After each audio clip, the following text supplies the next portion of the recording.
All right, everybody, welcome to MTZWBY with you. We usually start the podcast every week by debating how many of Louis' videos were Josh's ideas, but it's May, so it's ALS Awareness Month. So we're going to do something a little bit different. We are going to put a link down below to Duke's ALS clinic donation page. So we would appreciate you giving generously. ALS is currently a universally fatal disease, but it doesn't have to be. There has actually been more drugs approved in the last 9 months than there have been the last 18 years. And that's because of wonderful donations from people like you. Wow. So with that...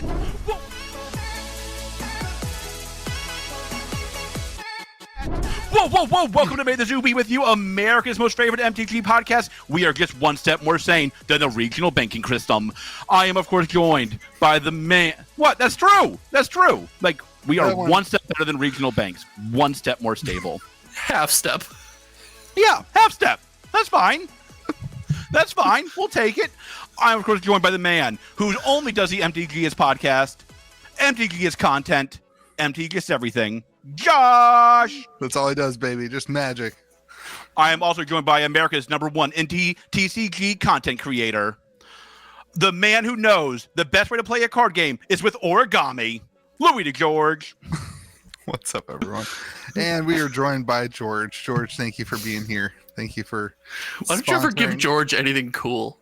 I have nothing. You don't have to say anything negative about George because he, like, people get it. They just Wait, what does that mean? That was negative? What you said about me was negative? I thought it was really nice. I thought it was positive. Welcome back, everyone. Thank you so much. Louis gets dizzy from all the spin he does every week. You are walking straight. Welcome back, everyone. Thank you so much for joining us, listening to us. Make sure you hit the subscribe button. Make sure you hit follow on the Spotify's. If you're following us on Spotify, we have like 450 listeners on Spotify every week. That's a lot of people. You don't get to see me if you watch on Spotify, though. That's why. That's a good bonus YouTube channel.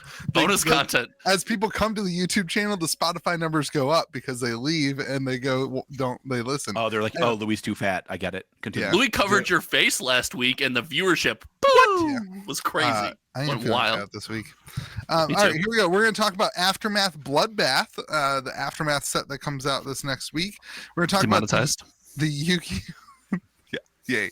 We're going to talk about the Yu-Gi-Oh! Floor, the 1-of-1 Yu-Gi-Oh! Card that just sold. We'll talk about that and compare it to the 1-of-1 ring. We're going to talk about your modern single and not all the single ladies. All you single moderns out there, we got your back. Going to talk about reprints and that kind of stuff. I went to a restaurant tonight with my wife. I sat at the bar, and this young lady was trying to have a conversation with me, and I was like, this is like, I don't do personal contact, lady. This is a trap. Yeah.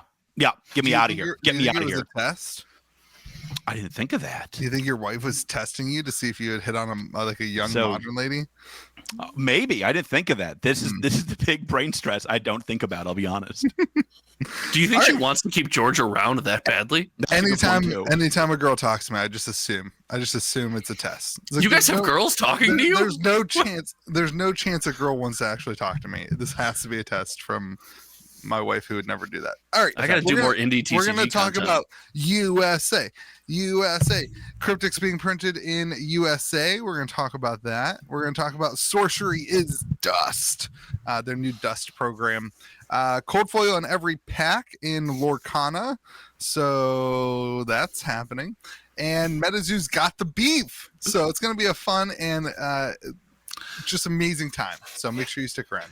Like, it's MetaZoo has the meats. The phrases has the meats. I will say, like, I always get confused by that because who doesn't order the roast beef? I don't order anything at Arby's. What? I don't know the last time I was at an Arby's. The only time I go to Arby's, well, let's talk about this in the Arby's section. The Arby's section.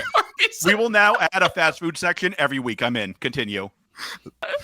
I definitely know more about fast food than TCGs. I'm a fast food expert. Can I be honest? Aficionado. I think you know more about space travel than you do about TCGs most weeks. You don't get a body like this by not knowing a lot about fast food. Okay, let's talk about Aftermath. How are you two feeling about Aftermath? I feel fine about Aftermath. Yeah. I will admit I'm still a little confused as to like how it's like the one Magic set I think I've been allocated on in the last several years. So like I'm trying to think the last time I get allocated on, like maybe Double Masters gave me a smaller like cut. Like I'm still very intrigued by how this works with like every store I know got cut. Yeah. I don't know of a store that didn't get that got full allocations. And that's wild. Was that point? You can just say it, Josh. Like, I think MinMax got everything they asked for. That would surprise me because, like, I know another store that's they're roughly their size that got cut. That was a small cut. It was a 10% cut. We'll see. I think on the the bigger, podcast. I think the bigger issue for this I'll set. just tell you. All right, Peter, put it in the comment section below. Like, what do you want from us? I think And also, nobody cares. But continue. the bigger issue than cuts, even in my opinion, is there's 50 cards in the set, and you open one box and you basically get everything you need. Bingo. And like, what's desirable after that? Like, I think TCGs only work when there's more than that number of cards in a set. Like, we haven't really seen this. Like so the mini sets don't work, basically. Like small sets like that. At this scale. We're going fishing, boys. Say it again, Louis. The mini sets don't work. Yeah, I missed you. I think mini sets are hard. I think that's not nearly as easy as full sets. And that's a good take, Louis. I like that take. Yeah. I think that's agree. an interesting take. Yep. Is there something maybe that you're very hyped on this week that makes you think that major TCG releases have to have a large number of cards in them? Is there any correlation there? Like, Louis, Like, like yes. every set should have 459 cards exactly, no more, no less. No, but like you have 50 cards in the set. Just about everybody who opens up a box is gonna get every card they want, and then there's no. It's just I a will card say it game again, at that point. There's like, no People trading don't card. open packs for cards. They open packs for the thrill of opening packs. There's no thrill if there's no actual chase, though. There's no thrill. There's no actual value. If the cards are worthless, there's no thrill. So that's what he's kind of getting at, right? Because if people open 2 boxes, and like we saw in the box opening that shall not be named, you get 80. Crypto Zoo has entered the chat. Go ahead, Louis. Drink your prime. I see you, King. First of all, if Crypto Zoo was in this chat, we'd have way more viewers, and it would be about as negative as our current podcast. Like, listen, Not me, baby. I'm very positive. Let's I'm ride the very wave. But if people open 2 boxes and they get 85% of the set, and then either they want to pick up some more stuff, maybe that makes them buy the 3rd box, or whatever it is, it doesn't leave you wanting to come back for more. So it feels like you really have to lean on the notion that the set is much tighter printed than a regular Magic product. I mean, like, listen, it's clearly much tighter printed. Yeah, but it's got to be with 50 cards or whatever. It's got to be much tighter. So, like, printed. the epilogue booster was not tightly printed, And that's going to be. Yeah, at I least got all mine. Yeah, I got all I asked for Epilogue. Yeah. And I actually increased my order after I got cut from collectors, and they gave it to me. Yeah. Listen, the most expensive card on pre-order right now is $40. But like this could be one. This would be one where I don't see, or I wouldn't be surprised to see card prices go up after release. Not necessarily of that card, but of some card that's like $2 then move to $10. You get a Ledger Shredder situation where pre-release for Streets, Ledger Shredder was $5, and then it ended up being $9 and then $19 very quickly because of the viability. Right? I don't think people are looking at this one that hard. You could convince me there's some of that that's gonna happen. Yeah, I think things could get missed, but I think the supply again, like when you only have 50 cards. Oh well, you're what?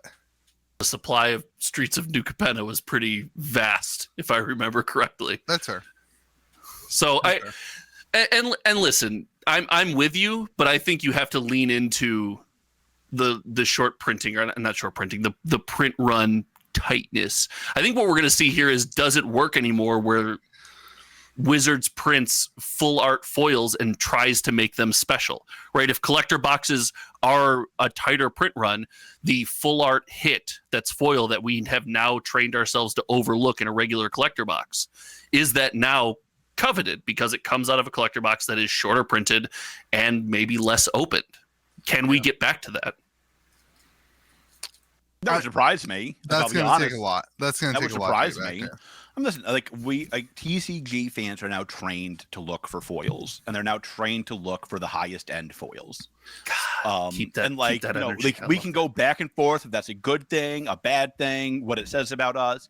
And, you know, that's a wonderful talk for our other podcast, Three Bozos Discuss Philosophy.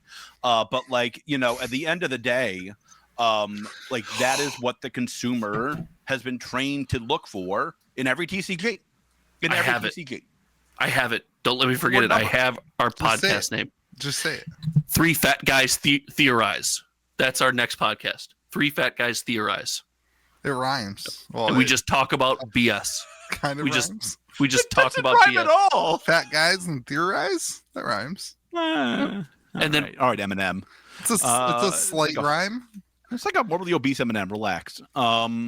That's fair. I'll take it. So I'm one of the three. There you go. Okay, so like I think there is a caveat to this, which is if you buy a box, if you like the set, if you like a card in the set or whatever, wrong. You buy a box, you get it. Like you don't really have to pursue this whole like trading or buying a single on TCG Player. I do think like there will be people who are like, oh yeah, I like this because I don't have to worry about not getting the hit that I want. The odds of me getting something that I want are really high. And I think there's a place for that. It's not my place. It's not where I want to be. But I think I will restate. I think this is not about this set. Like this is Wizards trying to figure out how do you extend sales of the previous set. I think if Aftermath comes out and it doesn't do well, but we see more sales of March, I think Wizards will and should count that as a win. They, you know, this is the same thing with the complete bundle. They are trying to figure out how do I keep the current set hot for longer? How do I, you know, obviously the first week sales are through the roof. Second week they go down. Third week they go down more, et cetera, et cetera. How do I get another spike out of my boxes? And like, listen, we're going to see. Like it worked with complete. And we're going to see if it works with Aftermath. I think it will. Like I'm doing a bundle in my store of Mark of the Machine and a complete box. And we'll see if it sells well or not. So that's a great take, gonna do right? a sealed that's all my takes are is great, Josh. But I appreciate you restating. Well, but I thought you were Louis cosplaying for a second because that's my take. So great job, fantastic, well done. But the bundle, I was on board until you mentioned the bundle. That's on you as like a good store owner. Many stores won't do that, right? Well, like that's not. If that sells well, that's not a function of the set or the set pushing March. That's you making a good business decision. I never did like a March of the Machine and whatever set came before March of the Machine bundle like this because they're related. Like they allowed that kind of interplay. It lets you lets you get that creativity in your system. I mean, like I think doing a sealed event with a couple of draft packs of March of Machine and then 2 epilogue booster packs is like a really cool dynamic for this too. Like I think there's ways to have fun with it, and I think that's great. I like I'm gonna keep this on my shelf. I'm gonna listen. I got way more than I needed because people aren't that interested in it. So I sold some on TCG Player this week, and like, did you already dump this stuff? No, I thought you dumped everything but Commander. I kept some. Too. Listen, like I kept some. I sold some to patrons. I sold them in the store, and I have like enough for the shelf and for anybody who straggles in order. I'm not sitting on Magic product anymore. It's not worth it. Like it's just not. I know that I'll be able to order more of these in 3 weeks if my store wants them. There's no doubt in my mind about that. I had to do a caveat in one of my videos this week. What you just said, I'm excited to see how this looks on a shelf. Like the smaller Magic box is kind of intriguing to me. Like the epilogue boosters, I think that's going to be cool. All right, ready for the other hot take? If any set is short printed this year, it'll be this set. I suspect it has to be. I suspect it'll be a different printer because it's smaller packs. That's interesting. That's how it was with the original what's it called, with the 20 card things, with the Jumpstart, original Jumpstart. Go ahead, throw it out there. What country do you theorize that printer's in? I'm hoping they love Tanner enough to print it in the land of freedom. I'm hoping they look at Louis' Prime bottle, get inspired by the colors. USA. They go create an NFT scam and print in the United States. No, I actually wanted to give a quick shout out to Logan Paul for sponsoring and Prime for sponsoring this podcast. It's really great to see Logan getting out of NFT scams and getting back involved in the TCG world again. I thought you were going to say into TCG scams. I thought it was coming. This is the first endeavor that he's gotten back into it since killing the Pokemon market, and we wish you I all love how much that broke you. The Paul brothers have a TCG. You can go kickstart it right now. They'll probably give you boxes one day. He's Is it finally boutique?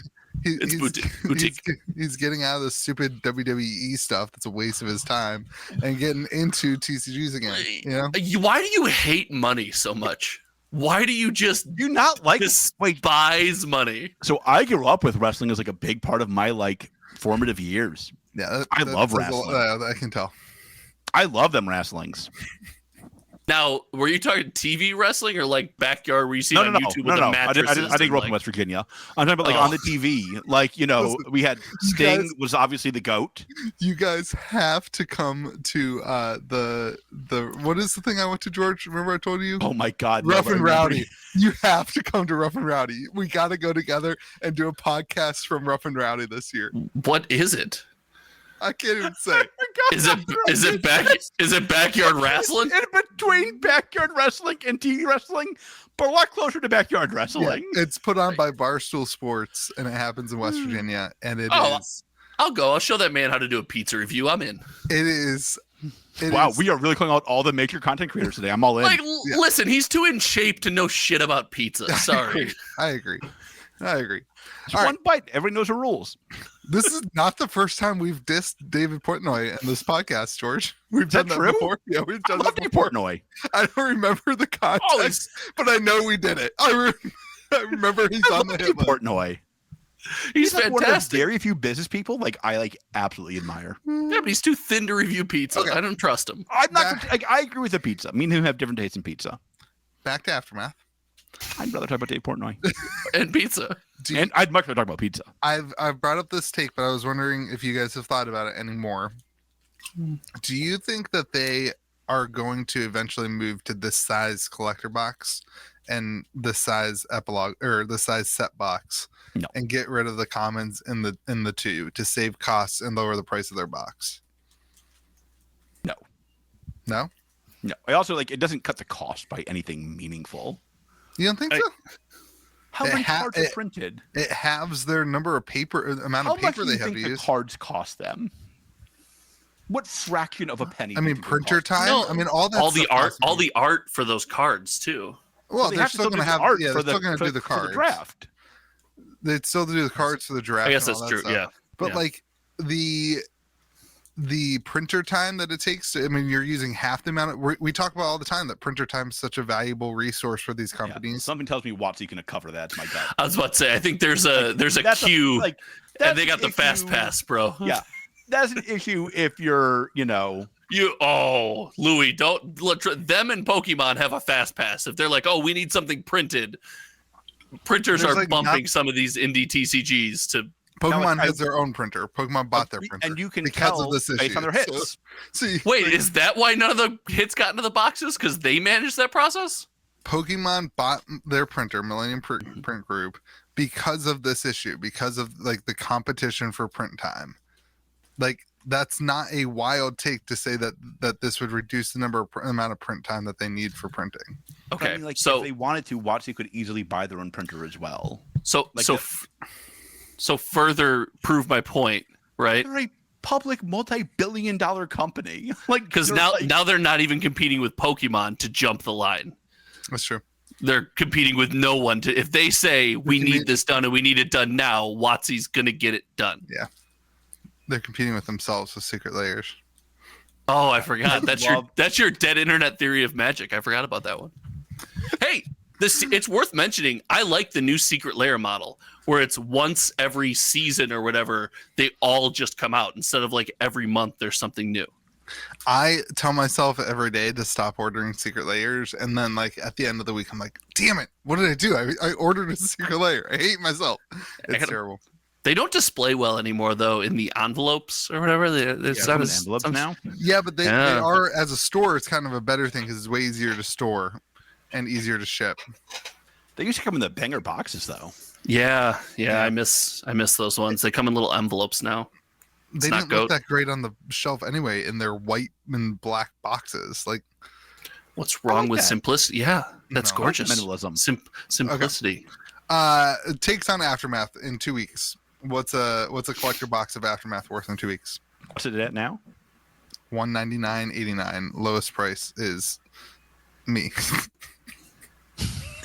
When are you going to stop tanking the market? Let me ask you that. I'm not. That's insider information. I'm selling to patrons at way lower than that, and to my store at lower than that. So, what's our cost on this thing?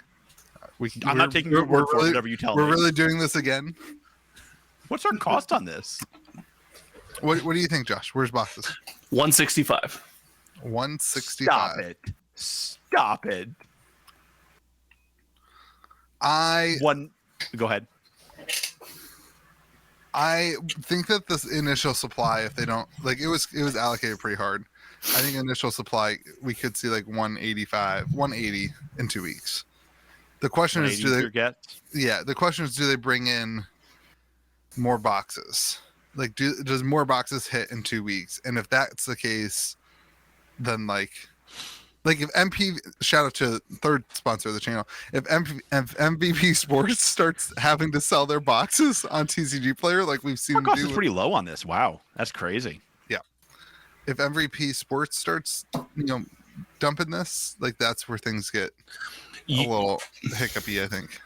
You can't tell me. We just talked about that this is gonna. The vibe I got from you, Louis, is that it's going to struggle to sell at numbers, especially locally, because people are going to open the box, they're going to have most of the cards that they want, right? So my take was opposite. I think it will do better locally because of the low price of the box and that you get exactly what you're getting. You're not going to miss any. You're not going to miss any of the hits. If there are hits, you're going to get them when you buy a box. Well, the low price of the box only applies to the epilogue booster, right? Which was not allocated. Collector boosters are like pretty much $200. I mean, that's cheaper than most collector boxes in stores. Yes. That's a good $50 cheaper than most collector boxes in stores. 50? Like $225 to $250? Yeah. Like, if we're not selling at them, what's the point of selling the product at that price? No, I'm not criticizing. Wow. I was geez, okay, sorry. Hey, go. God. Like, somebody left a comment in my live your truth, dude. Somebody left that comment in my video the other day. They're like, "Are you like? Do you realize how little your value is to Wizards if you're okay with selling boxes at $200?" It's like, yeah. Do you realize how little your value is to Wizards? End statement. Yeah. Anyway, Wizards doesn't care what you sell for. George, you said 190. I'll go 190. I'll go higher than I said 165. 190. Gosh, butting it up this week. I love it. 190 seems aggressive. I'm an aggressive kind of guy.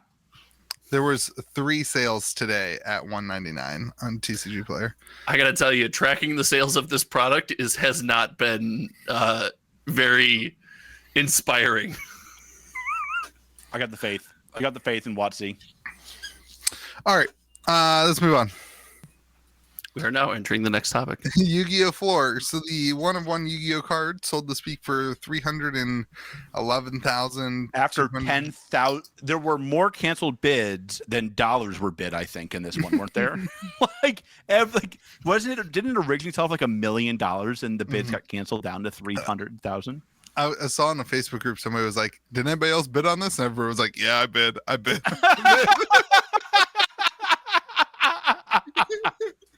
Because I'm in all these Yu-Gi-Oh! Facebook groups because I was selling those Yu-Gi-Oh! Slabs. It was pretty funny. That just likes to feel cool. Like, Louis, you're like the coolest guy in Yu-Gi-Oh! Facebook groups, guaranteed. Oh God, guaranteed, 100%. Like, you can grow facial hair. Like, you're killing it, dude. Oh, wow, Josh, that's not very kind. They're not around him. Yeah. Thank you. So the unhappiest person in the sale by a mile is the person who offered $100,000 than $150,000 for the One Ring. Why? Yeah. I'm trying to think of a possible universe where the One Ring is worth less than this card, and I can't come up with it. So here's the thought. I agree with you. I said that I did a video about this week. I said 500,000 is my new price that the One Ring is worth based on this. But somebody replied, I thought this was a good point. This one of one has been around for 15 years, so it's had 15 years of price accumulation and whatever. And this one of one was not created to be a chase card that was high value. It's an authentic collectible like thing that has value because over time it gained interest in whatever. What value do you think that adds to something like a one of one product? Well, no, that's not fair. A one of one product that's been around for longer probably accumulates in value. One of his points was it's rarer.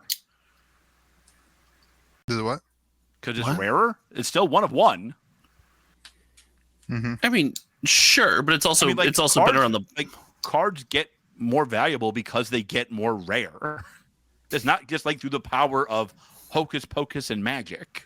Mm-hmm. Well, I think there's some other factors there. I don't think it's just how rare the card is. I think especially here, there's some emotion to this sale, right? Because of the situation that this card was issued under and things of that nature. I think there's an emotional aspect here. I think there's kind of a story that goes along where some of these people with money that just want to spend that money want the story as well. They want to be able to talk about it. It's a piece of art now. If you want emotions, talk to any Lord of the Ring follower about Louis' podcast takes, and you will hear far more emotions than anybody who bid on this card. I promise you that. I think Josh has a decent point too. Do you get a heartstring bid on something like this that the person who does have the money is like, I'm okay with spending more. A, I really want the card, and B, it's going to this guy's building a new house, building a new business, doing new stuff, who had cancer. We should get the context of the card for those who don't know. Louis, go ahead. The card was made from Make-A-Wish Foundation for the Tyler, who was when he was 14, who had cancer. Now he's selling it to pay for a house and start a family and start a business. That's a lot of things for $300,000. I don't think he's going to do all three of them. You start a feeling card store. Yeah, listen, Hometown TCG is a business that costs a lot less than that. It doesn't do nearly as well. But GG, that was $99 a year. Now you pay $99 a year for a .gg. You got fleeced, my dude. You got fleeced. GameGrove.gg. Everyone go buy things and make it so I can pay for it. I'll buy a collector box. There you go. You got it. You're in. Go get your Aftermath everybody wants so bad. I know. I think it's things like this when you get into one of one territory. Don't you get into art territory where it's this piece was around during this era. This piece saw this. It was in George Washington's house when this happened. It was in this kid's house. We know whose house it was in. It was in this kid's house. It wasn't in George Washington's house. It was in this kid's house. I have no clue what you're talking about, George. But I'm if Franklin signed this sucker, yes, I'm in. You're right. I'm in. What I'm alluding to is it's more than just the fact that it's one of one. It's the fact that this has now seen some history. There's a story behind this card. Yeah. Do you think he took this? Do you think he took this with him to the opening of Avatar? What am I missing here? He took this card to the hospital while he fought for his life. Yes, he did so you things think with this guy's card. To be I want this card because you took it with you to chemo? Yes. I don't think. Yeah, I think there's an aspect of that when it comes to this purchase. Yes. I think there's a much bigger aspect of wanting to help somebody. I think that's bigger. I can buy. I can buy. I don't think there's a premium because he took it with him to the hospital. You can convince me though, George, take my boxes with me to my visits to the hospital. You could convince me though that there is a sense of somebody who cares a lot about the Yu-Gi-Oh history buys this card because of the 15-year history of the card, not just because it's a one of one.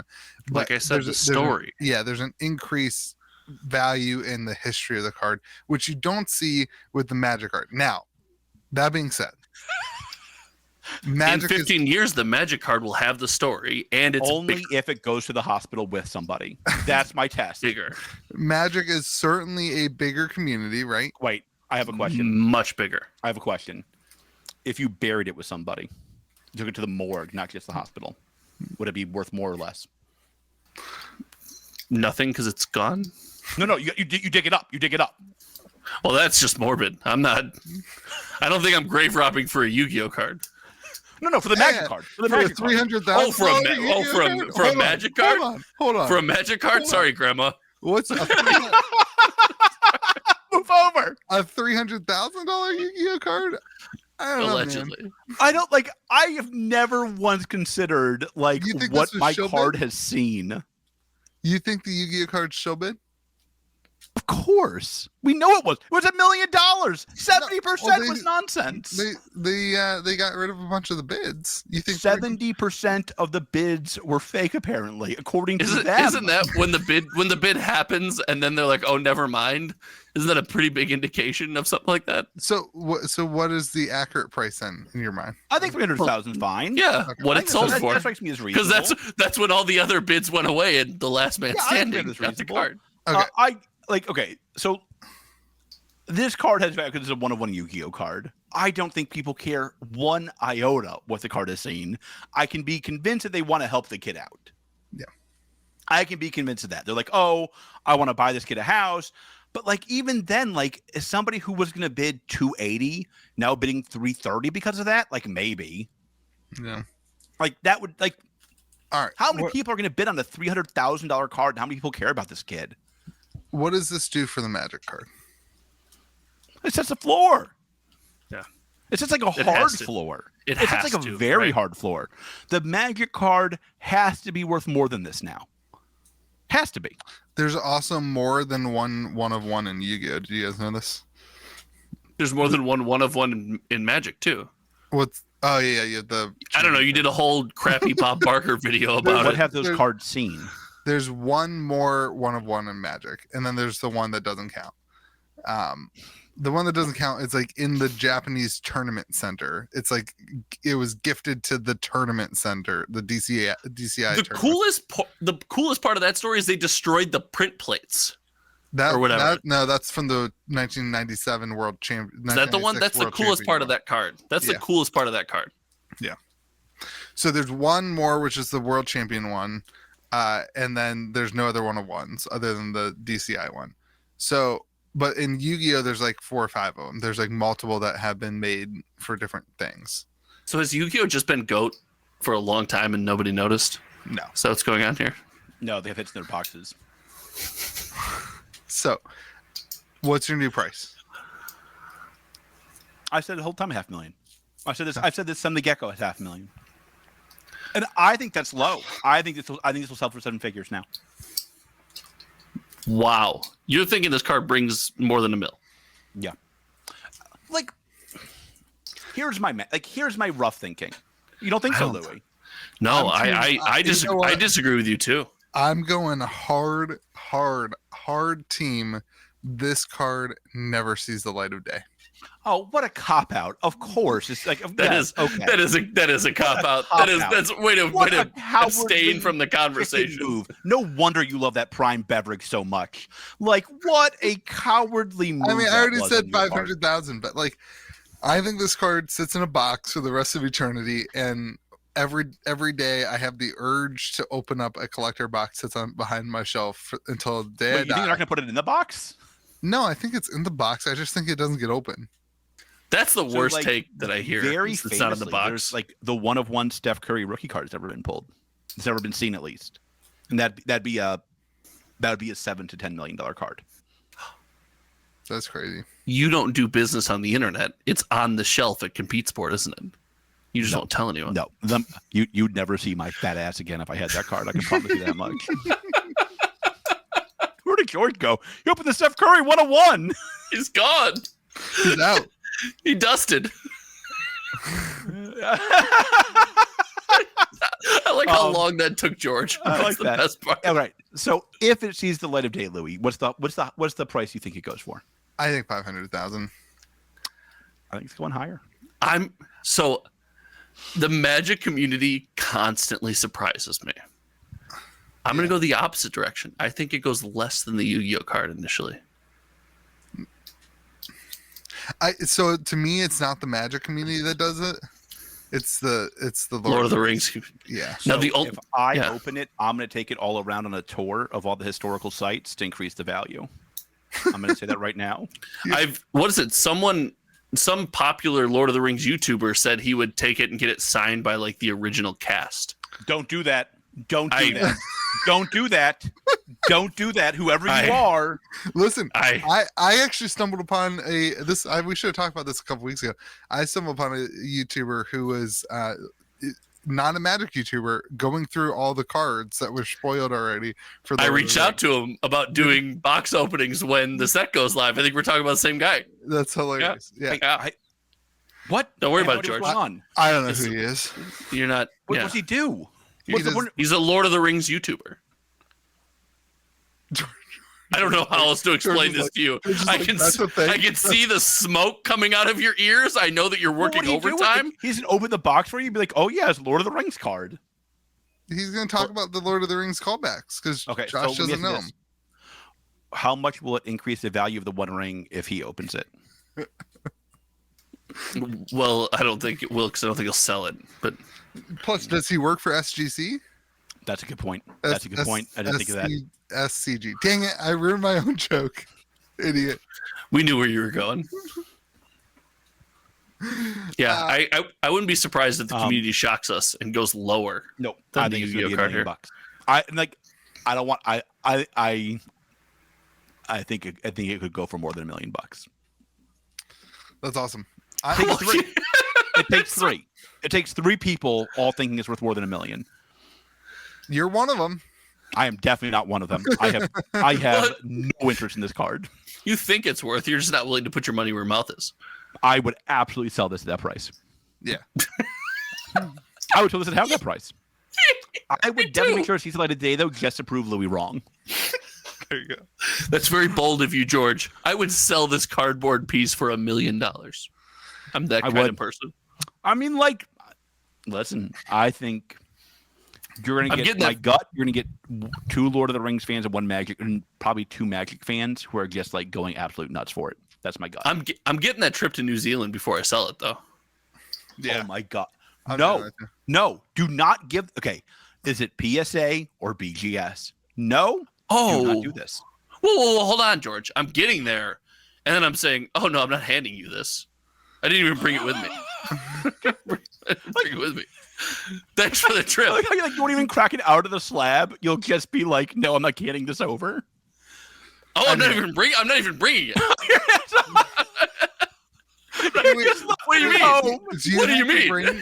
In that scenario, do you have to bring the $500,000 card on a plane? That seems like not worth the There's energy. got to be printers in China that'll make me a proxy. They're boutique printers. I know a game that we can call about this, Josh. I got your back. I'll get a nice proxy. I'll go to me and the wife will enjoy a week in New Zealand. I'll come home. They won't know I'll be exiled from the same community twice. It's fine. Like whatever. You go into the store with like 3 1-of-1s. Pick whatever one you want to grade. It's fine with me either way. Whichever one you think will have the highest grade, grade that one for me. The best part is you tell them what is real. Go. Yes. Yes. All right. Let's talk about the modern single. No, let's just move on. You guys ready to move on? We got a lot of other stuff to talk about. But those singles are ready to mingle. USA. Cryptic got a new printer.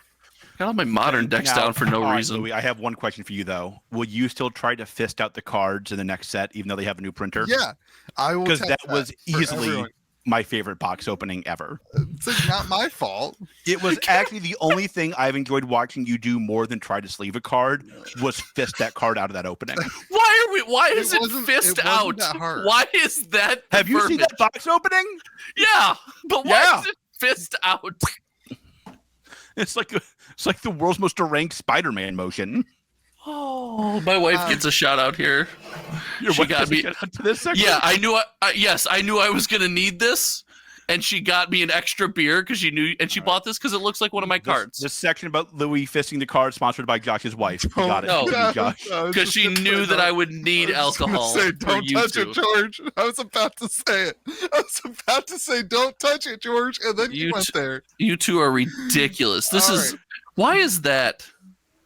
What are you drinking? I don't know, some beer. All right, so I just showed can you. we talk about this? You showed me a black can. I'm sorry. So Cryptic's being printed in Texas, and so all the cards are going to be bigger. And so if you have regular card sleeves, would that be a great thing for Cryptic if it was like the cards were just like barely didn't fit and you had to buy their own Cryptic sleeves? What if they're all the sides of the special commanders that come in the precons? I'm joking. Everyone, I want you to know I'm joking. The cards are not bigger. That was sarcasm. It was a joke. We don't know. Louis said the cards were bigger. What does that mean? They are made in the USA at Brodenac. Is 20. I don't know the name. Anyway, so let me be very clear here. I don't care who prints them. I care who doesn't print them. And thank God he got away from his old printer. Yeah, no, that was horrible. It was bad. Like I would much rather him have printed in China than his last printer. Yeah. Like that last printer was horrifically bad. So I'm very glad he got away from them. And I'm glad it's printed in America. That's good. Did you guys? Tanner loves freedom. Are you guys looking? Did you see the IRAS? This printer looks like they can really do some super sweet stuff. Like the foiling is super cool on them. So I'm super excited for this set. So here's where it makes me happy. We have seen a lot of card games refuse to admit when they make mistakes, and they like keep doubling down until they're forced into a corner. Yeah. Name names. Shoot shots. Genesis. So like not the one you're thinking of, not the one I was thinking of, but it follows. Oh, by the way, if you're a Genesis fan, go watch Joey Dex and Grass videos about his experience at Genesis. They were great. And heartbreaking and come on, sad. So, but like Tanner realized he had a problem on his own and immediately took action to remedy it. He didn't wait for people to be like, Tanner, for the love of God, you have to stop printing here. Yeah. He knew he had a problem and he went about fixing it, and that's awesome to see. Yep. And the cards look really good. So there's like a lot of awesome things that I see about this. Number one, like they are already printing. You can see the cards. Like the set is already in print. And that's super exciting because that means coming out. The last I heard was like July. Oh my God. June? It's a race. It's a race. I'm in. Yeah. But I think they said they're going to have an announcement tomorrow, so we won't know until this is being recorded. As typical, we'll miss it, and the podcast won't have it. So next week, we'll talk about it if they announce a release day. Hey, thanks for tuning in. The Wednesday recordings are my fault in our defense, so that's on me. If Tanner would go back to giving us Scoopies, we wouldn't have this problem. Yeah, Tanner, give us the Scoopies. Yeah, start posting on Facebook again. Yes, Tanner. I think the cards look super cool, though. I can't wait to get them in hand and fold them in half to see how they've been. Because that's all that matters. That makes sense. Would you like us to ask you more questions about you bending them this week? I think the foiling looks really cool. And listen, I know you guys don't want to talk about the gameplay because whatever. No, I have no problem talking about the gameplay. I don't want to hear you read out the card text in a monotone voice for 15 minutes. So my buddy Donald, scruffy looking gaming, if you are care about Cryptic. Hold on, now we're plugging channels that aren't even here. Yeah. Go subscribe to his channel. He's doing videos. Check daily. out the scheming skeleton. I'm in. He's doing videos daily on it, and he's super excited for the daily videes. That's awesome. Daily videos are hard. Shout out. Yeah, he's super excited. He has a real job too. I mean, he works from home, so it doesn't count. But shout out to Josh, like who's literally a programmer and a CEO. What? Anyway. He's really excited because a lot of the cards are seemingly going to affect the current issue in the meta, which is good. And I'm excited for that. We've had a lot of the meta's solved. I wouldn't say it's not fun anymore. Like it's still fun to play, but like the meta is certainly solved right now. And so to throw in new stuff is really good. Have you asked about getting good, or is that not an option for your store? The problem is that a couple of people have gotten good, and they play the control deck, and so they just win. Like, but like this is we're the top ranked store in the country. Like, okay, based on, is that a metric that can be tracked? No, or like the top 10 are like 7 of us. Okay. Like, yeah, it is tracked. Okay, I was about to say, as long as there's some data behind that, you're not just throwing that out there. We do weekly events, and we have a league. Like, they're playing the game daily. As somebody who went to 4 events a week during trying to grow a card game in a local scene, I want to talk to those people playing that deck at your store directly right now. Noah, I made this comment on this podcast when and his brother. I made this comment on the podcast. It is up to you to stop playing that deck and start playing other decks for fun. The game is at a point you need to make people feel included. This is on you. That's crappy behavior. That's crappy behavior. Louis' face firmly agreeing, but being scared to admit it is my new favorite Louis look. He doesn't have to say it. I'm saying it is those people's job to grow the community and knock that off. So we are doing one of the ways around that, because one of their solutions, they can't play. One of their answers is always, you can't tell me that I can't play a deck that is legal in the format. And so you're right. I can't. I can't. I'm asking you not to help grow our community. You can't tell me that I have to be your friend then. No. Another out, George. Another exit ramp. GameGrove.gg. Buy the control deck. Yes, I'm in. One of the solutions we have is we do a league where you build your sealed deck. You can add a pack a week, and you can play everyone around you. And it's been really great to grow the game, because like everyone's playing with sealed. They're not playing constructed decks that are really tuned and whatever. And then it also gives people, they don't have to buy in at a $75 deck level. They can buy in and spend $20 to play in the league and pay $4 a week to add a pack, and like they can play in the game. It's been a really cool way to play. So yeah, limited's a great answer there. But super excited for a different printer. Listen, we talked about the quality issues in the packs. They didn't seal the packs. That was the wildest box opening I've ever seen in my life. It was great. I was like, God, I wonder if we'll also sleeve these afterwards, and they can just double down on the damage. I'm not collecting Wave 2, so I just gave him to my buddy. I was aggressively mad watching you open those packs. I was yelling at my monitor. It's great because I assume he opens every pack like that, so actually fits my mentality pretty well. The March of the Machine collector packs are tough to open. They are impossible to open. So I'm just imagining him just destroying the card. Pushing. That's why the Canadian printers couldn't glue anything, because wherever March of the Machine was printed, they stole all the glue from the whole world just He's to put in on the gym pack. with a headband, sweating, and just. That would be a great video. That'd be great. All the cards would be bent though. All right. Anyway, so cryptic. That's awesome. All right. Here we go. Sorcery Dust System. What's the actual topic name? Sorcery is Dust. Oh, my topic name was better. No, it wasn't. I also have another topic related to this I want to get into when we're done with sorcery. Oh, that's actually important. You want to start here, George? Okay, here's my question to everybody. So there's a car wash by me. It just opened this week, and they're doing free car washes this week. My car's a little dusty, how it relates. A little dusty. There you go. That's it had all the pollen on it. Full circle, baby. I'm in Best Carolina. We get some pollen up in this piece. Okay, I can walk to this car wash. Okay, it's close to my house. I wouldn't walk, but I could. How many times is it acceptable, morally and socially, for me to go to this car wash in a week? I already gave my answer to George, so Josh, you have to do this.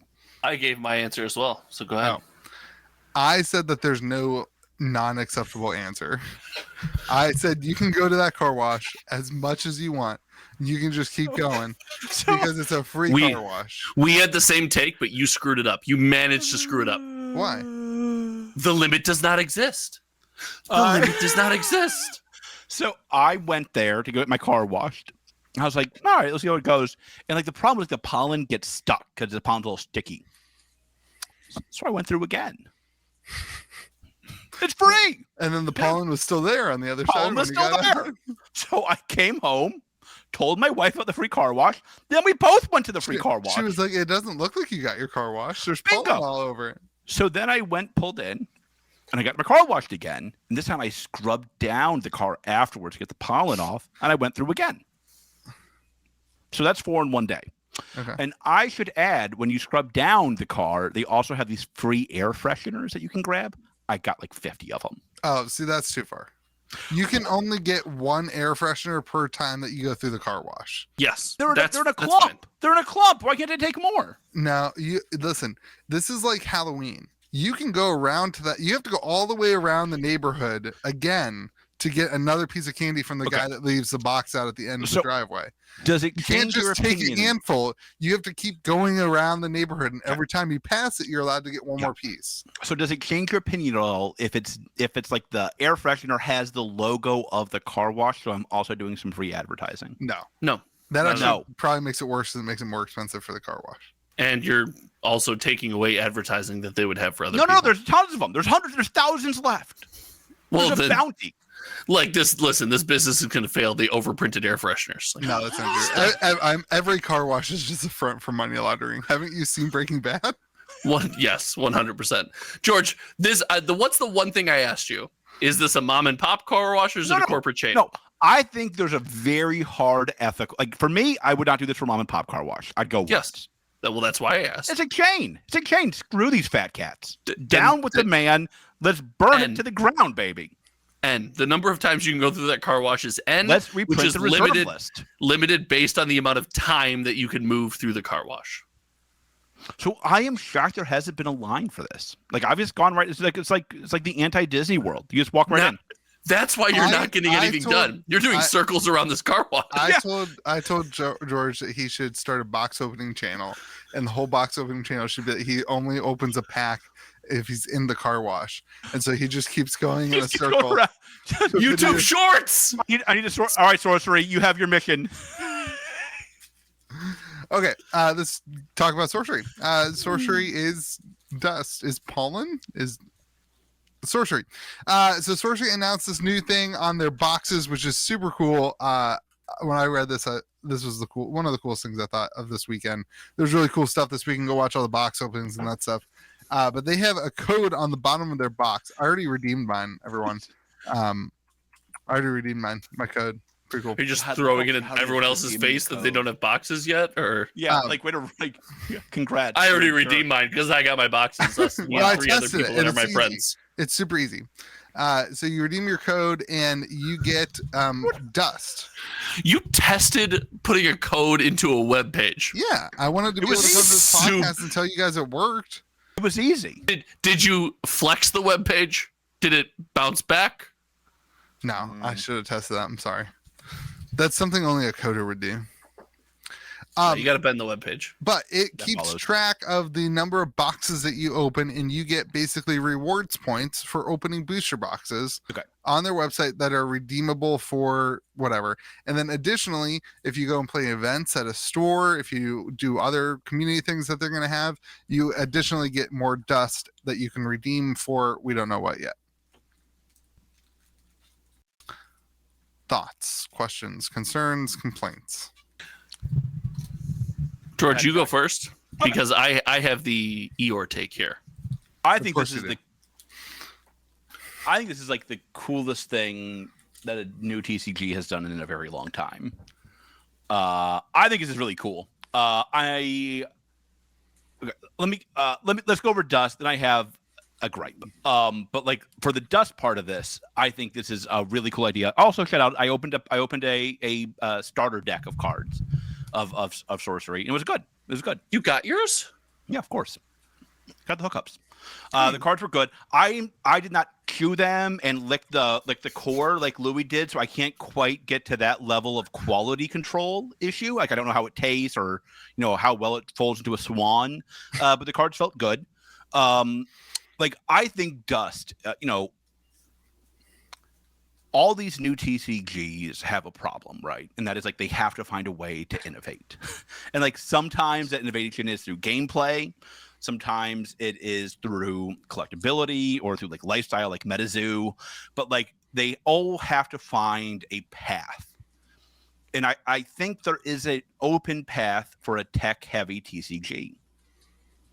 I think that path is there. I think Sorcery probably is the only one that I can think of with the capital to do that. Like they're not a capital poor TCG. No. Right? Like, no. I think, which has been part of my issue, right? I'm like, why are you not, like, you have a ton of money. You spent a lot of money. You have a ton of money. Why are some of these problems still existing? Mm-hmm. But like, if you're going to look for like a company that a tech intensive path forward in innovation, I think Sorcery is a good fit. I think the Dust system is awesome. I got some questions about it, which I'll go into after Josh's take. But I think Dust is pretty awesome. I think it's a really cool innovation. So I think all of that's true. And it's funny you mentioned that because after speaking with some of the guys over at Sorcery, some of the human beings over at Sorcery, I mentioned something about... Are there non-human beings over there? No, I don't think so. ChatGPT. Is Simon fake? ChatGPT art. Simon, ChatGPT. Simon, tell me you're not a robot. It's just me on ChatGPT, just so you know. He just talks to himself. Tell me I'm pretty, ChatGPT. It's just Josh. How many times can I go through a car wash? I mentioned that I think TCGs that are connecting the physical and the digital are set up better for success than TCGs that refuse to, right? I think you have to do both. Now, for an indie TCG, I don't think you can effectively do both as aggressively as you probably want, but I think you have to do both, and this is a great step in that direction. I do think that why bother with Sorcery? It's oh my god, Louis, you lost weight. I don't think that's true. I think I'm happier than Louis, which is probably not great. But I thought I made 3 king size Kit Kats while you were gone today, Josh. That's all I'm going to tell you, big guy. I think there's probably I have an extra kid though, so like I'm allowed to be a little heavier. That's throw it in my face. I'm trying, man. I'm going for practice. Practice. I feel so bad for you. So I think that there's probably a lot of celebration about the Dust system because Sorcery's big problem that I've had is the one set a year, and a lot of celebration for this is going to make people continually open product and continually buy boxes. And we don't know much about it, but I speculate that it's not going to take it far enough to make people continue to buy an open product throughout the whole year. You need to do more. I don't see this as an added value to opening boxes, in my opinion. There's been some conversation about that. Hold on. Whoa. This is exactly what this is. I disagree. It is the point of this. I disagree. I don't think that there's going to be anything on the website that's worth. So let's say you get 10. I don't remember how much dust. Let's say I think I got 100 dust for opening this box. What do you think they're going to put on the website for 100 dust that gives me value to be like, you know what I'm going to do today is open another $250, $400, $500 box so it doesn't I can get another 100 dust. Well, I guess at the risk of making this a Genesis segment again. So this is something that weirdly Genesis did well. They had their recycle program, and you could turn in packs to get a promo. And the promos were more often than not worth way more than the box. So, right. that says the Genesis boxes could have used some work, but it also does show that I think there is some value to that. Like, listen, like if you ordered a beta box from Team Covenant, you didn't want the beta box from Team Covenant. You wanted the promo from Team Covenant. Well, and now you can order your beta box from me at GameGrove.gg. So how many promos do I get? You get no promos, but patrons get them for cheaper. So that's my point. Is it like there will be cheaper boxes in Team Covenant? The point is they wanted the promos. But that has to have it has to carry some intrinsic value, right? Whether it's emotional value, whether it's financial value, there's got to be something there. So I think I overspoke. I'm not saying there's no value to this. I'm saying that nobody is opening up the value of the box. Nobody's spending the $400 to open up a box just to get the dust. That's not the. It's an extra cool thing, and I think that what they put on the system will be, we don't know what that is yet, but I think it will be things that you want to build towards. So I don't think that there will be a value in opening an alpha box compared to a beta box compared to an Arthurian Legends box in the future. I think when you open a box, you're going to get the same amount of dust, and that will be cool to track your commitment to sorcery, right? Like if you go and play in an event and you get all this dust, you're going to get that stuff. This is not the only way to get the dust, and that's why I don't think it adds a ton of monetary value to. You think you're going to be able to sell your code? So that's not what I was. And again, maybe that's on me for misstating. That's not what I'm getting at. I'm getting at this is just added incentive. Like opening the box, the reason to open the box is almost always going to be the cards inside the box. If people are ever opening the box for the code, not a great sign, in my opinion, overall. But it will act as added incentive to open that product. That is the entire purpose of the code. I'm saying I don't think that's going to last nearly as long as viable incentive as some people might think.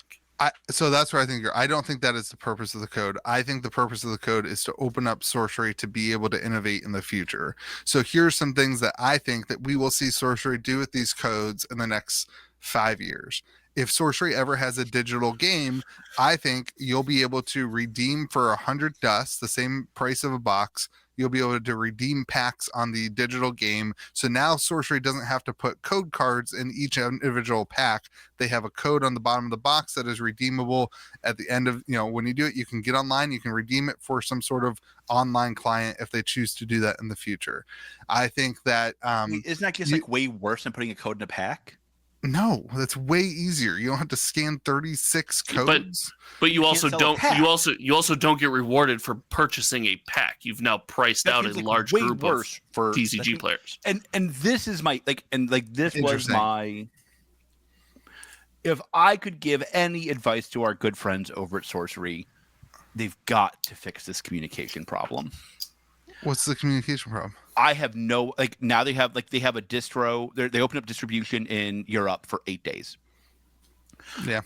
They that seems not quite long enough. No, of course not. And the margins aren't there. I mean, they need to figure out there's two things I would suggest need pretty significant improvements in communication. First, who is this game for?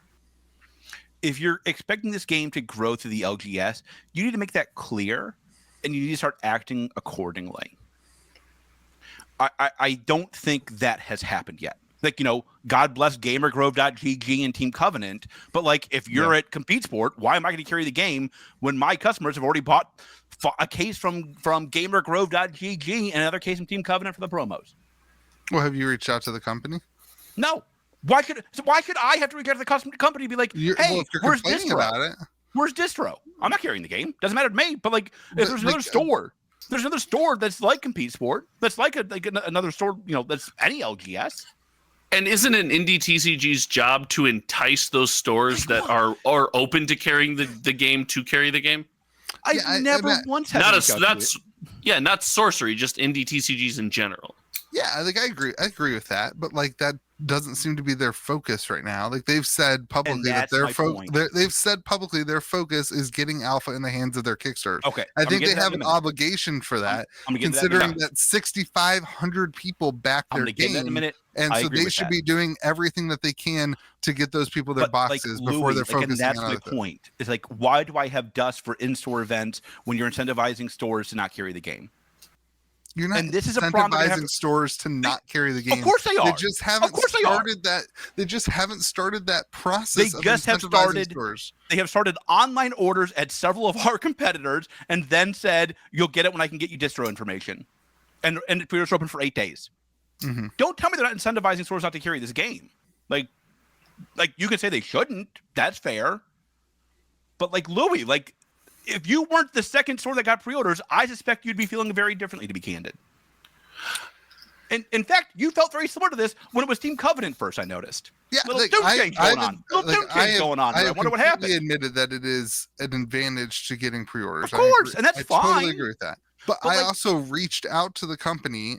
I asked about it, and they have an order sheet that they have been sending out to other people who have also reached out to the company for that. But you're the only one right now that can sell it, right? No.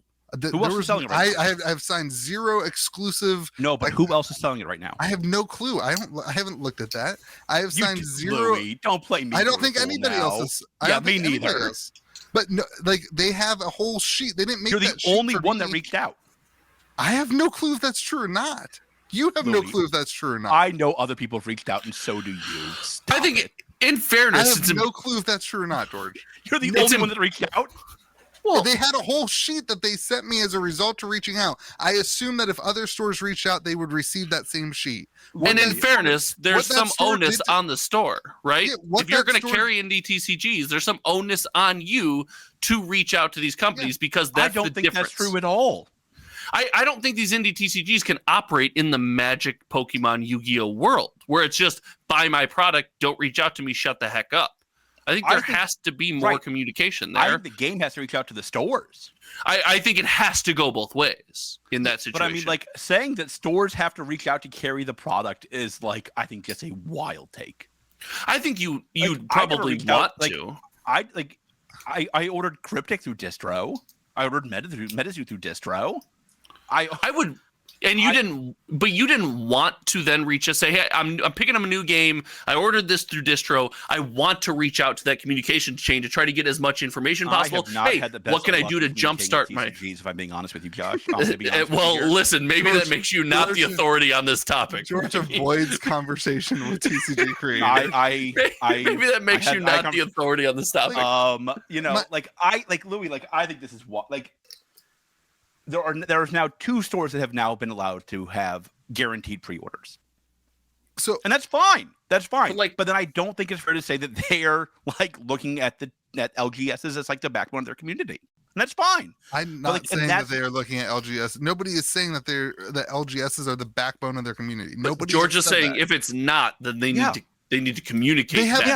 But they haven't communicated that LGSs are the backbone of their community. George is creating a problem that doesn't exist. No, the problem is, and that's my point. Then why does Dust give you points for the LGS tournament? It's one of the many ways that you get points. So that's my point. Is they're setting up a system where people are incentivized to play in a store, but stores aren't incentivized to carry the game. That's my point. But stores aren't set. So what they're doing, which I don't agree with, and we've seen this before in other TCGs, I disagreed with it there too, was that they're incentivizing customers to go to the store owners and say, I want you to carry this game. Right. I want you to host tournaments for this game. Okay. Yeah. But then stores say, okay, I'll carry the game. Then well, I'm not going to buy it from you. I can buy it from Team Covenant and get a free promo. Why would I buy it from you, fatty? That's fair. And I'm like, well, listen. And that's not fair to the store. But by the time this podcast comes out, they could have announced where we order product from. But that doesn't change my point at all. If they say it's at every distro in the United States, that doesn't change my point at all. That a lot of people have already pre-ordered from Team Covenant and others like yourself, right? Online. So you're still just upset about the Team Covenant thing? No, I'm upset. I'm upset that I'm not upset about any of this. I'm not carrying the game. But at the end of the day, I'm not upset about this at all. I don't carry the game. This will not affect me one iota. I assure you. I've said I'll buy singles for beta because I like the game. I'll buy some singles for beta because I like the game. Because I always buy singles, never crack packs. I don't crack packs. I don't crack packs. I used an image of the professor in a video this week that speaks to me at an emotional level. They're incentivizing people to play at the stores, but not incentivizing stores to carry the game, and I think that's a problem. I think if that continues to be the way that this is, it's one set a year. But George, you're not going to get away. This year. You're not going to get away from indie TCGs incentivizing online orders from places like Team Covenant. You guys are both just arguing from the store perspective, though. From the indie TCG perspective, it's not they are in a bind. They need people like the Team Covenant. They need people like the old evil Channel Fireball and Star City Games and things like that, because it reaches a wider audience. And if you're an indie TCG, if you don't reach a wider audience and build some kind of community somewhere, you die. That is just what happens. And that is a little insurance against that. It's 2023. You have the ability to reach a larger community on launch. You don't have to go grassroots, pound the ground through the game store anymore. You don't have to do that. And that's going to keep happening. You can't tell me a story where TCG Player and Team Covenant and Star City Games don't just keep getting these promos, because they can promise indie TCGs things that LGSs cannot. But the problem then does have to be solved. How does a regular store carry the game after that? Right? How does that continue to happen? The solution is that they have to give things to just the store that are different than and as special as the things that they give to Team Covenant and whatever. If they give things that you can redeem only with, if you know, it's an event or something, that maybe it's a dust thing. Like, listen, I think one of the great things going back to the dust and not complaining about Team Covenant anymore, like going back to the dust, one of the cool things is if you can redeem things that are only redeemable with dust for like prize support, then you have zero LGSs that are selling prize support on eBay and like cheating the system and whatever that you see in all these other games anyway. So if you give them, like, I would encourage sorcery, don't just have dust that is, have different colored dust, right? Your blue dust comes from opening a booster box, and your green dust comes from playing in the LGS, and you can get white, custom. Where does the white dust come from? That's all I care about. You can get the cocaine. You can get Thank you for saying the quiet part out loud. You can get, if you play an event at your LGS that is a LGS and you get the green dust, you can get these promos that are only redeemable with green dust, whereas if you use the blue dust from opening a box, there's a different thing there. Please don't do this. Please don't overcomplicate a relatively elegant system. But let me push back on you, Louis. So I'm Team Covenant. I'm TCG Player. I'm Channel Fireball. God forbid, right? And if that happens, I'm out. I'm sorry. First of all, if I'm ever record, come quote me on it. If Channel Fireball gets exclusives for either of the games that I love, the indie games that I love, Sorcery or Cryptic, I will be out of one of those that game that comes. Tanner, you know what to do. If you want me out, I'm out. I'm out. I'm a simple man. If Channel Fireball's involved, I'm not, unless it's Magic the Gathering. But so I'm one of those entities that isn't Channel Fireball, and you're an indie TCG. Are you? Yes, and you need me more than I need you, right? That's just the fact. If you're an indie TCG, you need the reach that I provide more than I need the margin you give me on the box. So I know that you're going to give me a special promo, but I also know you're going to give every game store that carries you an equally special promo, a different promo, but what you said in your statement was equally as special, equally as coveted. The community wants it as much. I now lose a bit of my incentive to carry your product. Yeah, I'm not saying that it's I'm not saying that each game store gets a unique promo from. No. But the game stores get every LGS gets promo A, big retailer all gets promo B. But if promo A and promo B are equal, I don't have nearly as much incentive to carry your game, which it's hard for me to sell, than if I have promo A and nobody has promo B. That contract's much harder to sign. Yeah, but I'd say I disagree, because I think both are needed. I need a large content creator to pick up a game like Sorcery and Cryptic. I need Rudy to make a video about Sorcery, because then more people are going to come in and say, hey, are you going to carry Sorcery? Are you going to carry Cryptic? Are you going to carry this game? Because I saw a large content creator talking about it, and I want to do that. That content creator needs that person to also have a place to go in and play the game and enjoy the experience. But that's your perspective. TCG Player and Star City Games doesn't need any of that to happen to sell this wave of product that this company handed me. I don't need any of that to happen. I don't care if any of that happens. Frankly, I don't care if this indie TCG lives or dies. I'll get another one next week if I'm one of those larger entities, right? You're saying that Rudy just going to take any game that's going to be able to sell for him? Wait, and he's I never said I was Rudy. Like that's what, that's what one of these retailers did. That is what Channel never Fireball once did. said I was Rudy. You're right. Channel Fireball didn't care at all about the games that they took. You're right about that. But do I need to defend Rudy or I think Rudy caring about the games that he carries is the exception, not the rule when it comes to large retailers.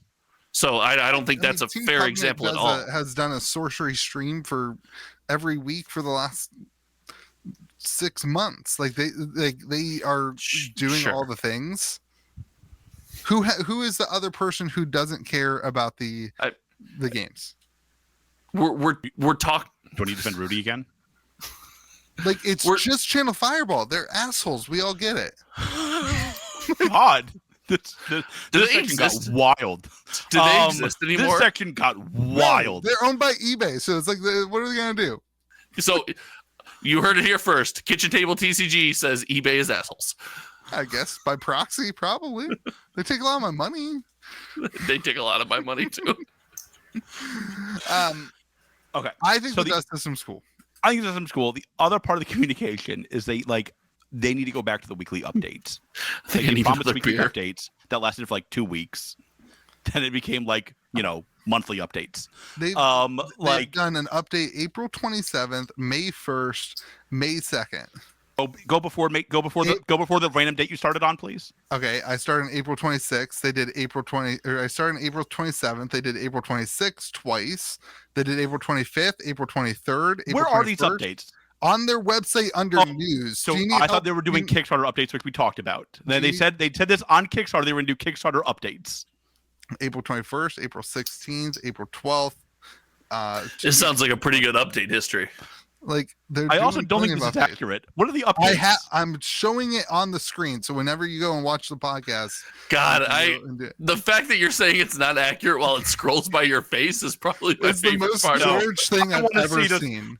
I'm going right now, baby. Next week, Compete Sport banned from Sorcery. I don't carry it. It wouldn't bother. That's fine. It's the most. Hey, they won't. They're cool. It's the most George thing. They're sending me stuff so I can bend the cards. George, don't ruin this for me. Are they really? They're sending me stuff so I too can bend cards. And I'm not gonna. Don't quote me on this, but I do think I remember a Kickstarter update where they basically said, "Hey, you need to be following our news section on our website because that's where we're gonna be posting non-Kickstarter updates."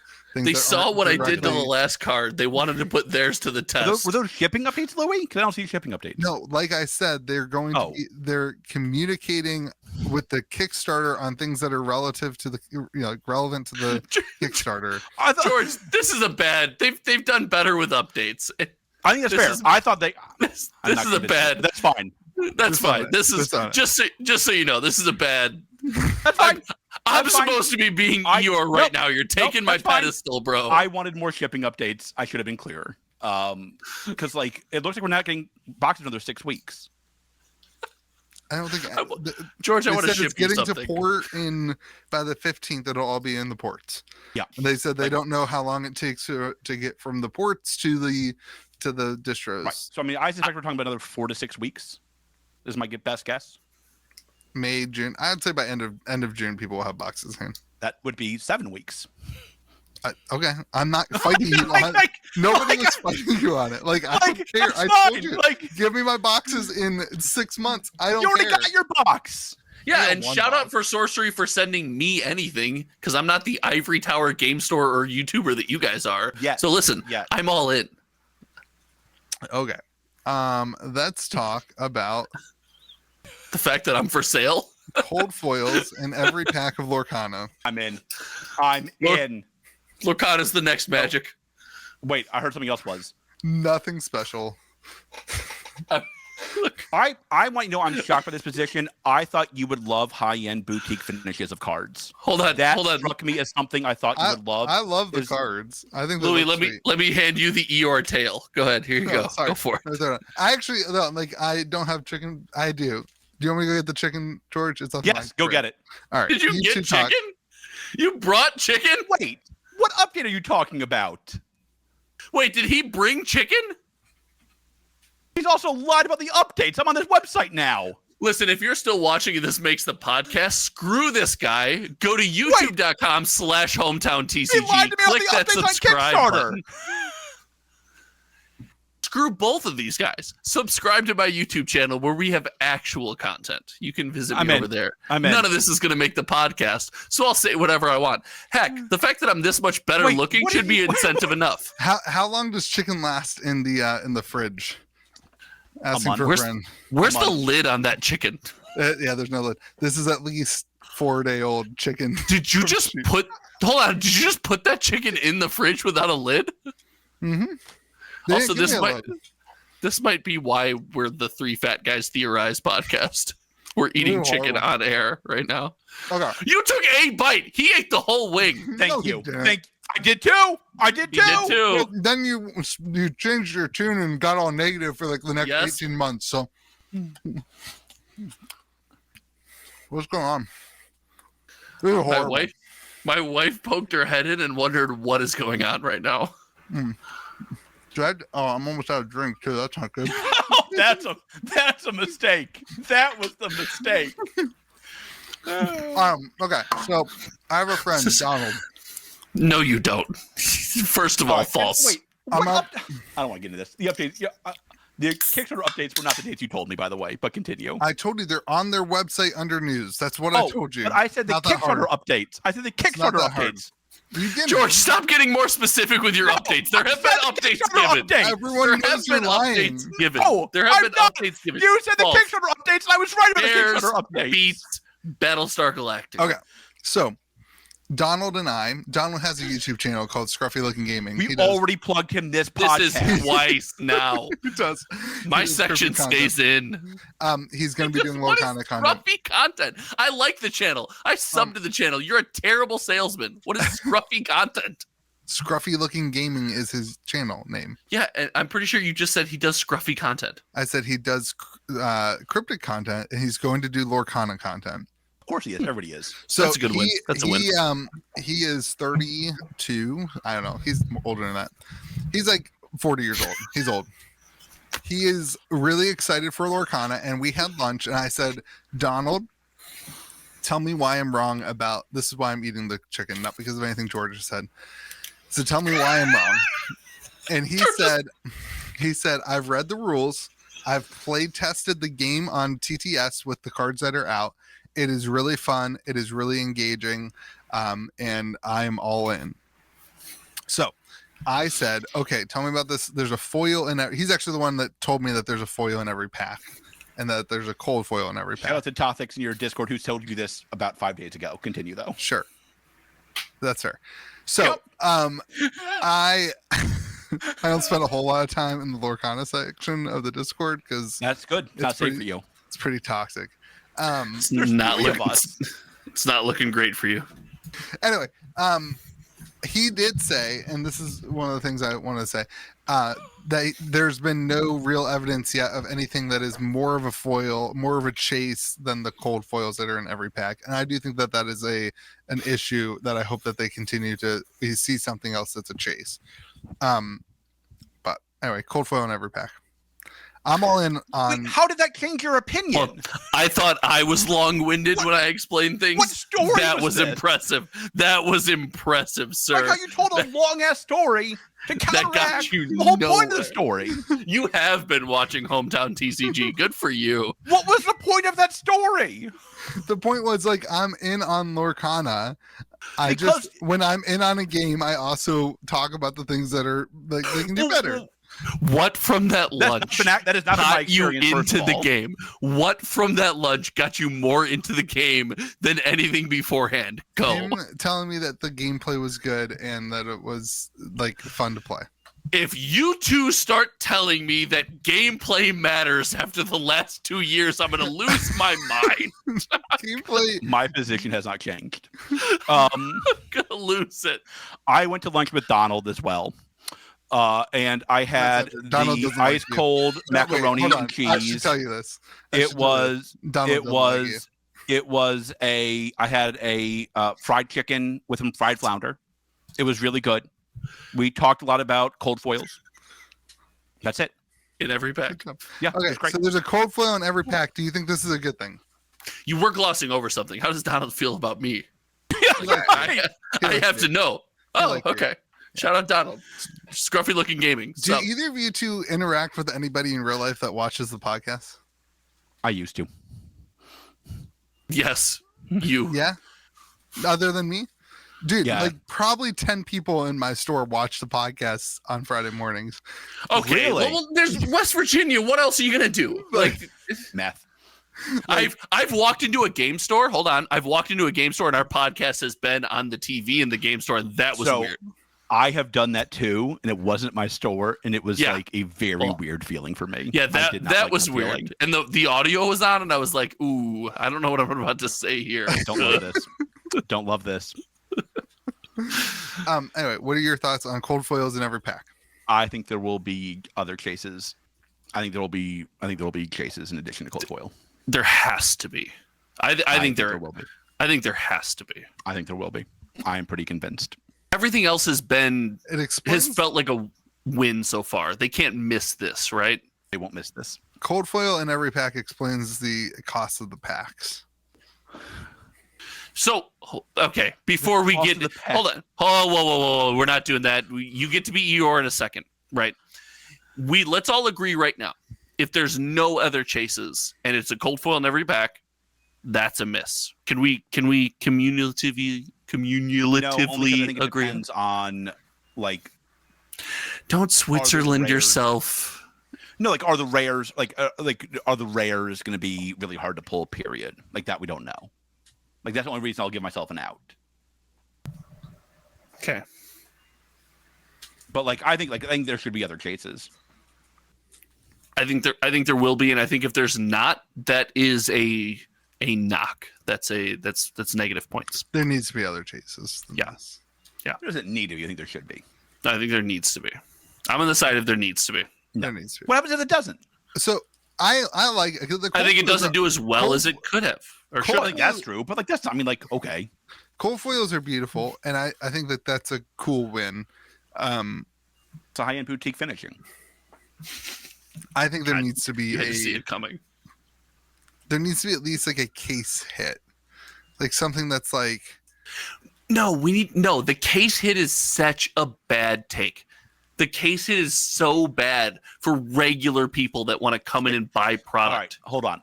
Let me try to find some middle ground here because I'm the peacemaker in all ways.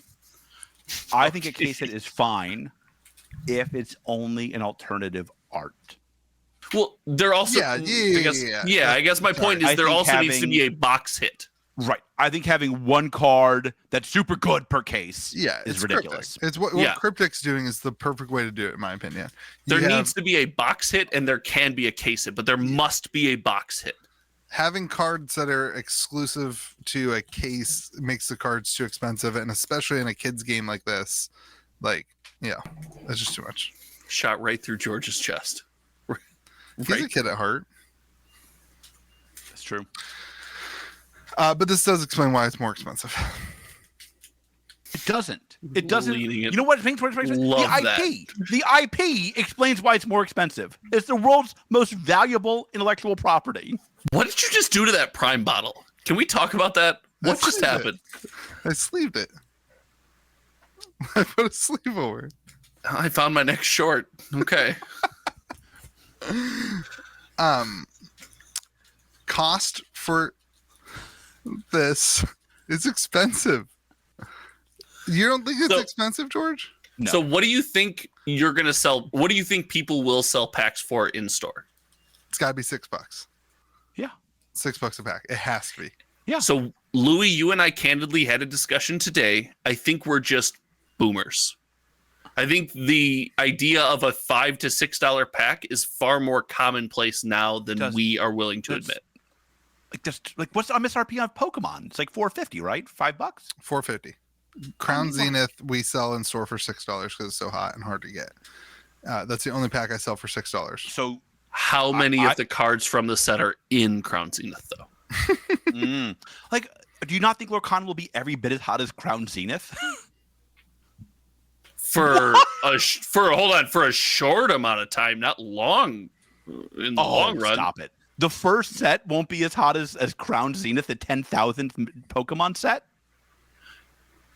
10 years from now, sure, but on its release, Crown Zenith is going to sell. No. The newest Pokemon set is going to sell more. I will have more people walk Lorcana. into my store looking for Pokemon Crown Zenith than they will for Lorcana. I guarantee that. No chance. No chance. Yeah. For a week, I think you're correct. I think after that, I think it's gonna be I think it's gonna be tendies. People are gonna come in, want to buy it for $6 and sell it on eBay for $20.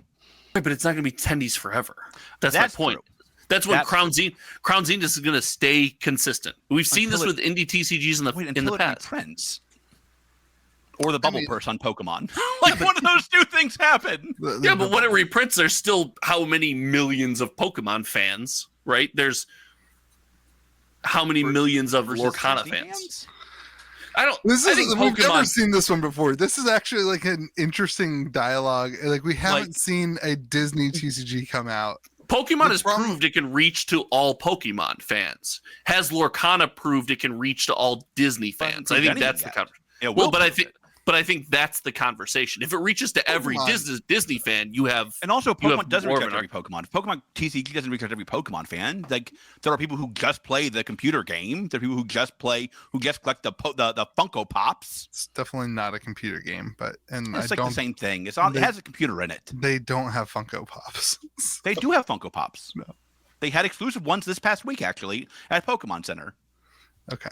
Put it up on the damn screen. Were they actual Funko Pops, or were they, like fake Funko Pops?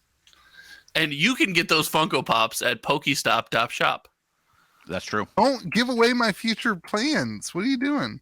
I think we already have on this podcast like 1,000 times. Yeah. I don't think it's Pokestop.shop. That's all I really care about. And can you explain to it me explaining a lunch? No, I'm not explaining Pokestop.stop, and don't try to buy the domain because I already own it.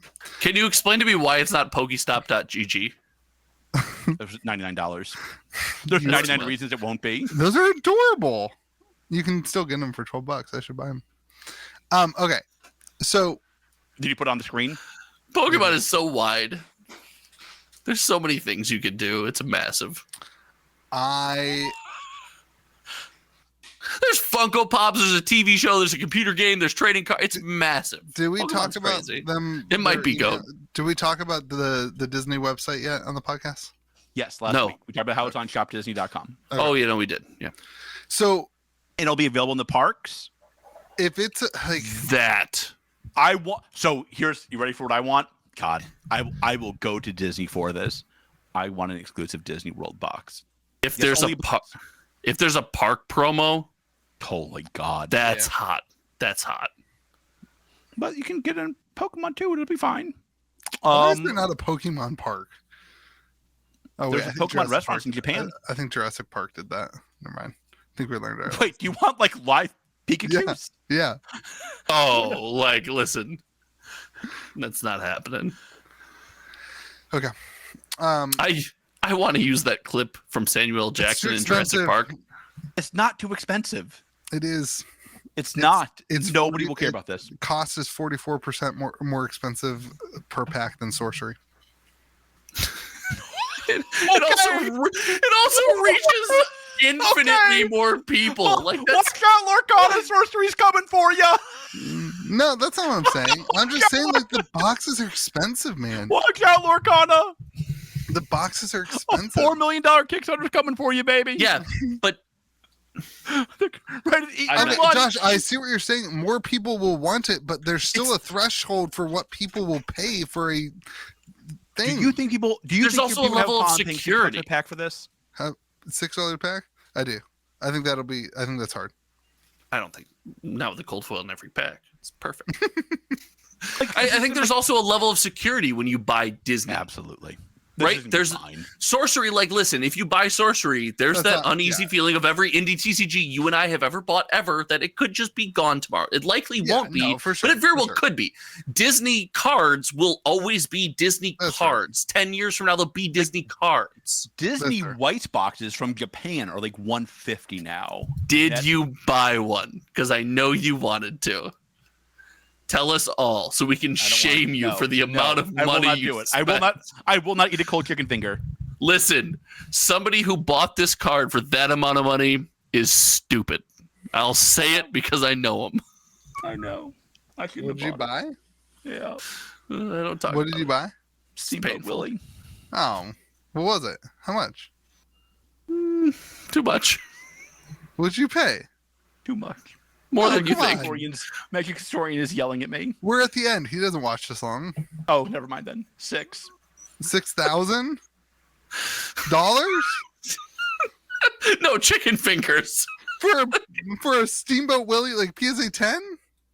BGS Black Label?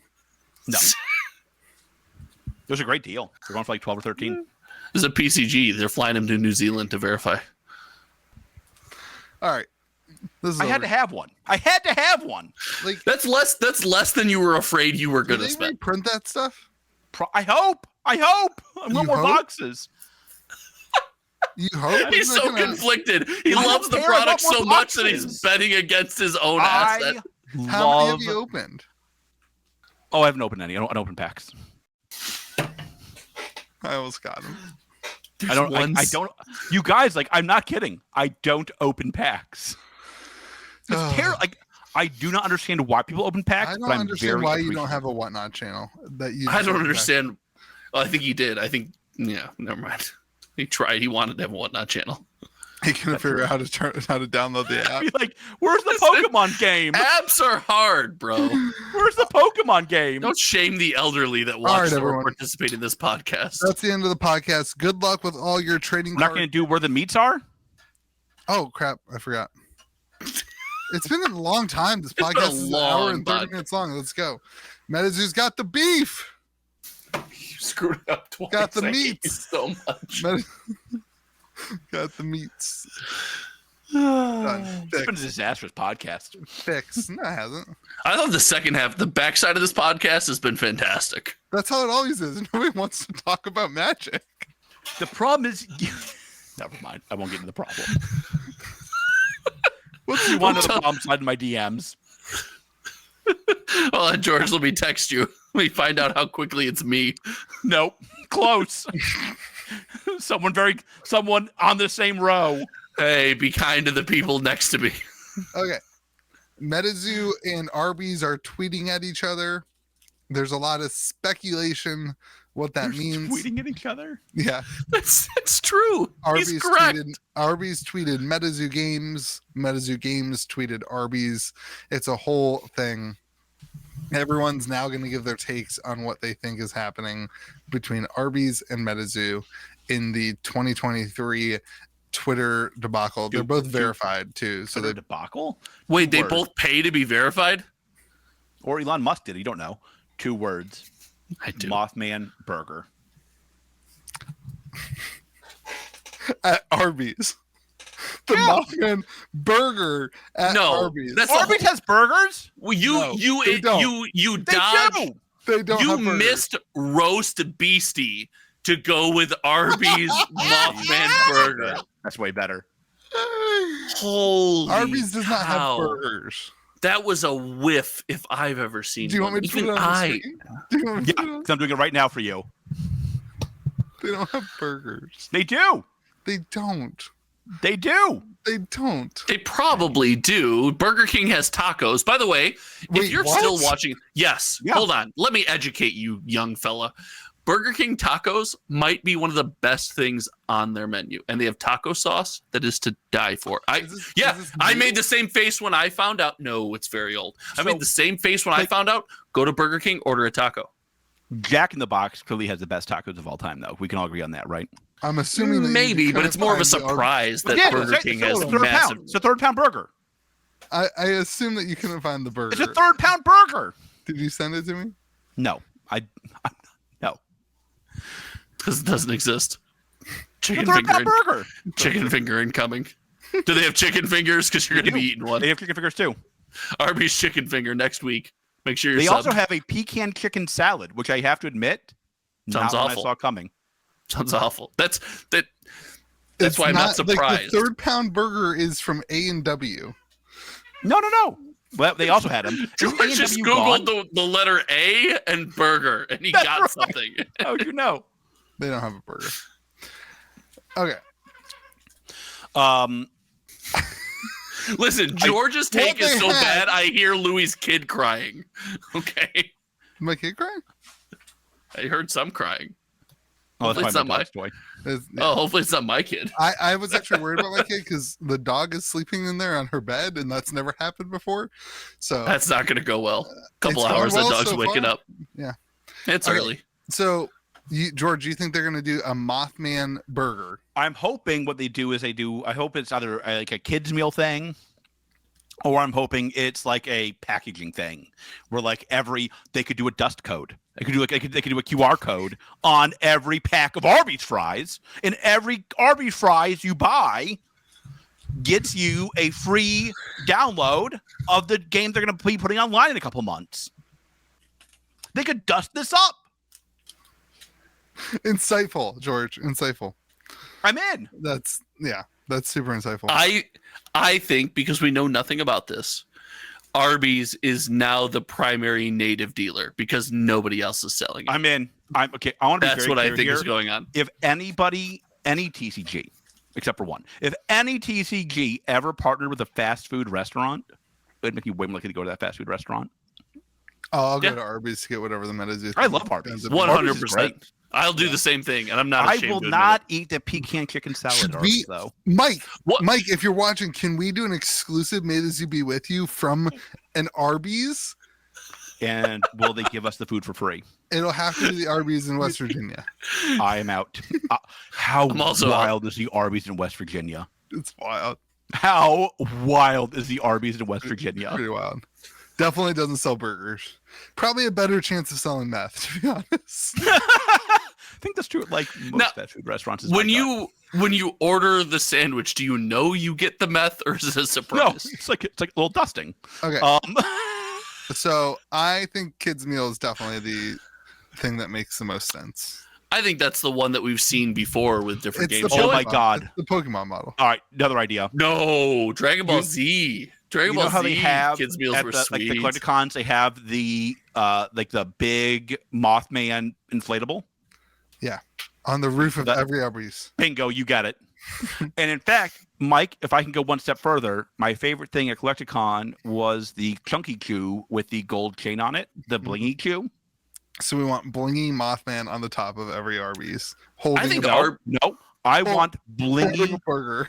I want Blingy Beastie that's local to that state on That's every Arby's. I That think would be a- Arby's has been prepared for this for years. An Arby's that did like a kid's toy that's specific to the region would be pretty cool.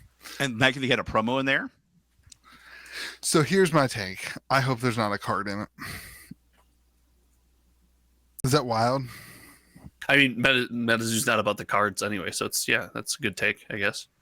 I think it should be a figure, like an action figure, like Pokemon when they did it. It's just like a Stretch Armstrong in a Mothman shape. You can pull his wings. Like when Pokemon did it right, it was like the one I remember is the Pokeballs that popped up and it was a gold plated Pikachu or gold plated, whatever. A gold plated what? A gold plated Charizard. card? They weren't real cards. They were just like gold plated little things. And then the other one I remember is they had figures that were in Pokeballs.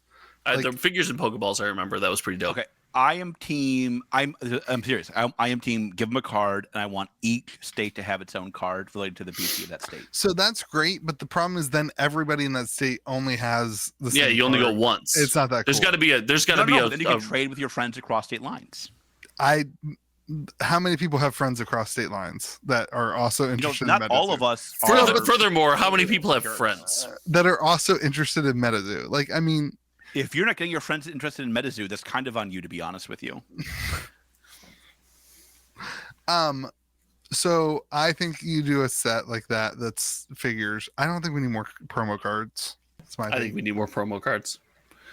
Actually, wow, what a weird take. I agree with Josh. Never saw this coming in the MetaZoo section. I'm not gonna lie to you. That might be the first. Well, I think you'll agree with this. I think Arby's has been prepped for this for years. They've been serving moths in their sandwiches for decades now. I like Arby's.